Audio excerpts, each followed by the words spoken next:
বলছেন, আসসালামু আলাইকুম শেখ আলাইকুম সালাম রহমতুল্লাহ। আমরা 5 ভাই 2 বোন ছিলাম। এখন আমাদের এক ভাই বিদেশে মারা গেছে, ভাই বিয়েও করে নাই। এখন সরকারের পক্ষ থেকে কিছু টাকা পেয়েছে। এখন এই টাকা ভাইয়ের হাতে এসেছে। ও কোনো ভাই বোনের সাথে পরামর্শ করে নাই, সব টাকা সাদকা করে দিয়েছে। না, সাদকা করা যায় নাই ভাবে। হ্যাঁ, ওয়ারিসিনদের পরামর্শ ছাড়া কারো টাকা দান সাদকা করে দেওয়া জায়েজ নাই। এক ভাই অভাবে আছেন, তার চিকিৎসা করতে পারছেন না, তাকেও কিছু টাকা দেন নাই, তাকে সাদকা করা উচিত ছিল। এতে বেশি নাকি ছিল, তাকে সাদকা করতো।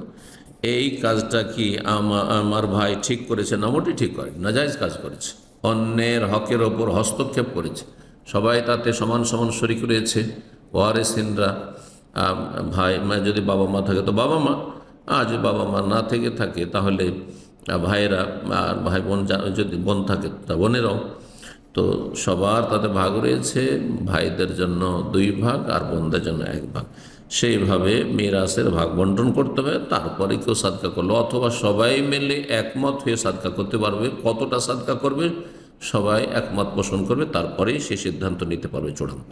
জি, এই কাজটি নাজায়েজ হয়েছে। জি, আসসালামু আলাইকুম শেখ আলাইকুম রহমতুল্লাহ। প্রতি রাতেই আপনার ওয়াজ শুনতে শুনতে ঘুমায়, আলহামদুলিল্লাহ। আমি কাতারে কনস্ট্রাকশন কাজ করি। স্যালারি সব বাদ দিয়ে 35,000 টাকা থাকে। আমি বলছেন যে আমি এখানে ড্রাইভিংয়ে ভর্তি হলে আমার স্যালারি সব বাদে 1 লাখের মতো থাকবে। আমার পরিবার চায় আমি যেন ইউরোপে যাওয়ার লাইনও আছে। ওখানে গিয়ে সেটেল হওয়ার জন্য আপনার পরামর্শ কি হবে আমার জন্য? আমি কি কাতারে থাকাটা ভালো হবে নাকি ইউরোপে যাওয়া ভালো হবে? যদি মুসলিম দেশে থাকার সুযোগ থাকে তাহলে মুসলিম দেশ ছেড়ে অমুসলিম দেশে যাওয়া জায়েজ নয়। মুসলিম দেশে আল্লাহ আপনাকে একটি রুজি দিয়েছেন, যে নিশ্চিত রুজি, সেটিতে লেগে আছেন আপনি।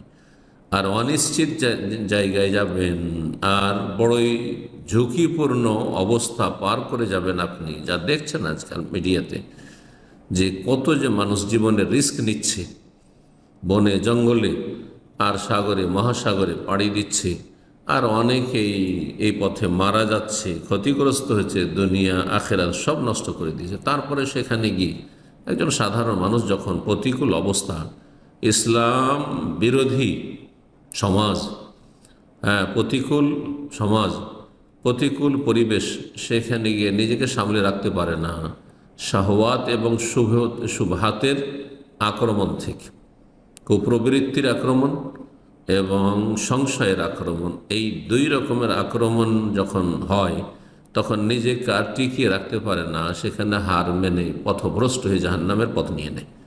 আল্লাহ হেফাজত করে। এই জন্য সেখানে যারা কোরআন সুন্নাহর জ্ঞানে সুসজ্জিত হয়ে যাবে, যথেষ্ট জ্ঞান রাখে এবং আগে থেকে সে আল্লাহ ভীরু ধার্মিক, তার মধ্যে এতটুকু তাকওয়া আছে যে শাহওয়াত কুপ্রবৃত্তির গোলামি করবে না, তার দ্বারা সেখানকার মানুষরা হেদায়েত পাবে, যদি এটা সম্ভাবনা থাকে বা নিশ্চিত হয় বিষয়টি, তাহলে সেখানে যেতে পারেন। আপনি মানুষের উপকার করতে পারবেন, আল্লাহ তৌফিক দান করে, এবং নিজেকেও রক্ষা করতে পারবেন।